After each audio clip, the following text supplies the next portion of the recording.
Suite Fleur, pourquoi? Parce qu'elle est dans un écosystème incroyable dans la Loire, avec un soleil, mes enfants, je ne vous dis que ça. Bonjour Fleur.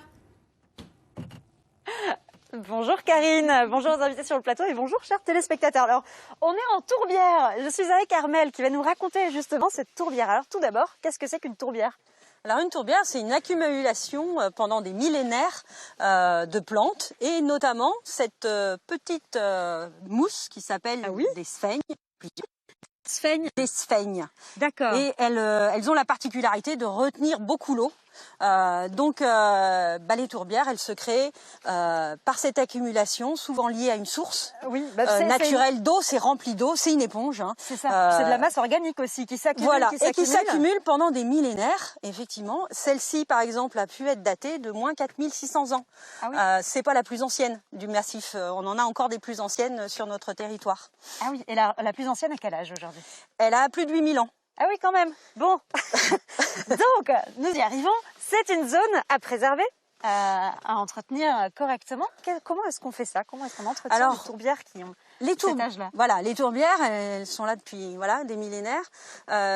Il faut surtout l'alimentation en eau. On est sur des milieux, il ne faut pas les drainer, il ne faut pas vouloir assécher tout ou vouloir planter des arbres dessus. C'est des milieux qui sont très pauvres, très acides, et les plantes qui poussent dessus sont particulières parce qu'elles se sont adaptées en fait à ces conditions de vie. Il peut y faire très froid, il peut y faire très chaud en été. Rappelez-nous à quelle altitude on est là. Alors là, on est à plus de 1000 mètres déjà, donc c'est des tourbières effectivement liées à ces sources de montagne qui servent d'éponge et qui ont un rôle important aussi dans les réservoirs d'eau pour alimenter la montagne et les territoires plus bas en eau. Bien sûr. Alors j'ai une question. Avec le réchauffement climatique, est-ce que voilà, on voit une modification des tourbières ? Est-ce qu'il y a un changement qu'on aperçoit aujourd'hui ? Alors pour le moment, il n'y a pas de changement flagrant, mais on sait que la nature évolue doucement. Les suivis scientifiques que l'on fait avec les conservatoires locaux nous ont montré que pour l'instant, elles acceptent plutôt bien les changements que l'on subit pour le moment, même s'ils sont déjà importants, y compris sur notre territoire. D'accord. Bon, en attendant, ça reste un habitat formidable pour certaines espèces qu'on peut trouver ici, notamment une espèce endémique. Voilà, on a le cuivré de la bistorte, qui est un petit papillon dans les tons de violet-bleu, qui est magnifique et qui est lié uniquement à une plante, la renouée bistorte, qui pousse en fait sur ces milieux-ci. D'accord. On ne peut pas encore voir aujourd'hui parce que c'est pas encore la saison. Voilà, on est un petit peu tôt, que ce soit pour la fleur comme pour le papillon, il faudra revenir au printemps. Voilà, mais c'est vrai qu'il est présent uniquement sur le massif des Monts de la Madeleine. Donc on a une vraie responsabilité pour le maintien de ces milieux humides et donc faire attention à ce que ça ne soit pas drainé trop fortement et qu'on maintienne ce niveau d'eau dans ces milieux. Très bien, merci beaucoup Armelle. Justement Karine, dans quelques instants on va retrouver Pascal qui va nous raconter comment venir profiter de ces endroits-là tout en respectant les lieux. Allez. Ça va ma Fleur, toujours sous le soleil hein. Alors vous avez failli m'oublier ma Karine. Non, je vous oublie jamais, vous savez. Alors on est dans le vent. Bon, ceci dit, on est dans le soleil aussi. Tout va bien. Je suis avec Pascal. Pascal est chargé de tourisme donc, du syndicat des Monts de la Madeleine.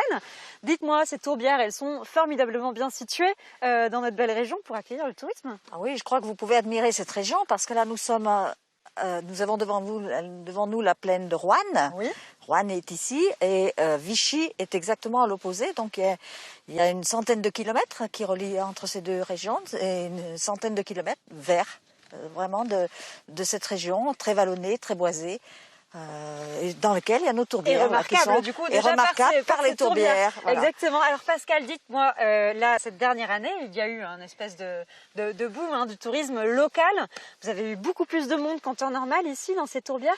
Comment est-ce que ça se ressent ? Est-ce que parfois, il y a aussi un impact quand même négatif, même si c'est très chouette que ce sont des lieux qui deviennent de plus en plus connus ? Oui, ce sont des lieux qui sont de plus en plus connus, qu'on a envie de partager. On a envie quand même de partager ce patrimoine naturel qui est formidable.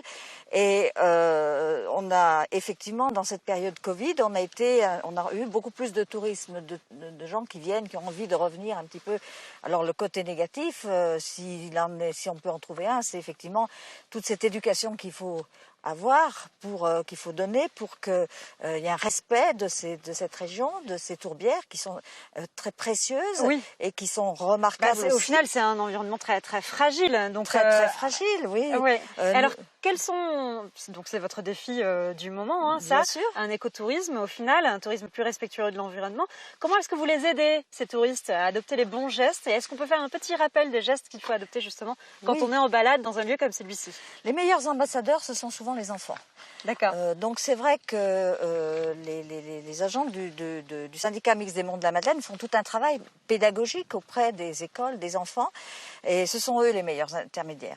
Et c'est vrai que quand on vient ici, on est là pour faire marcher ses sens, ses yeux, ses oreilles. Ah bah oui, ça fonctionne bien. Là. Donc ça fonctionne bien, et c'est vrai qu'il faut aussi respecter. On est invité dans cette tourbière. Oui, il ne faut pas oublier qu'on est visiteur. On est visiteur du lieu. Armelle, elle vous a bien expliqué tout à l'heure qu'elles sont très anciennes. Donc nous ne sommes que de passage, donc il faut vraiment faire très attention, les respecter, ne pas faire de bruit, ne pas marcher là, en dehors des sentiers qui sont balisés, bien observer, ne pas cueillir des espèces qui sont extrêmement importantes pour la biodiversité de l'endroit. Exactement. Hein. Eh ben, merci beaucoup Pascal pour toutes ces informations. D'ailleurs, Karine, dans quelques instants, on va retrouver de nouveau Armelle.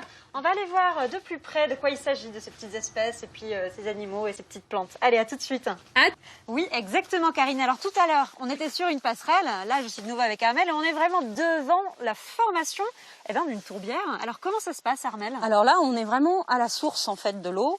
C'est une source très ancienne d'après les personnes en local. Et cette source, eh bien, on voit qu'elle suinte, elle coule, elle descend, elle alimente les saules qui sont tout autour. Oui. Et depuis plus de 20 ans, cette tourbière est en train de se former et on la voit évoluer tout doucement avec différentes plantes bien caractéristiques. Justement, on va aller s'en approcher un petit peu, la Karine, des plantes, parce qu'on les a pas tout à fait bien vues tout à l'heure. Là, on va s'en approcher. Voilà. Alors, il s'agit donc de cette mousse-là, qui est en fait une petite mousse toute mignonne. On dirait presque une fleur. Voilà, tu les vois bien. Exactement. C'est trop joli. Donc celle-ci, c'est celle qui représente vraiment la tourbière parce qu'elle se gorge d'eau et donc permet au milieu aussi de rester très humide. Et là, on voit bien, hein, c'est vraiment mouillé et elle vient alimenter et conserver l'eau. C'est elle qui retient l'eau, qui sert d'éponge et ça fait comme des coussins. On sent nous parce qu'on est dessus, on marche dessus. Ça fait vraiment un peu tout moussu, un gros tapis moelleux. On va devoir dire au revoir les filles. Merci. Merci de votre fidélité.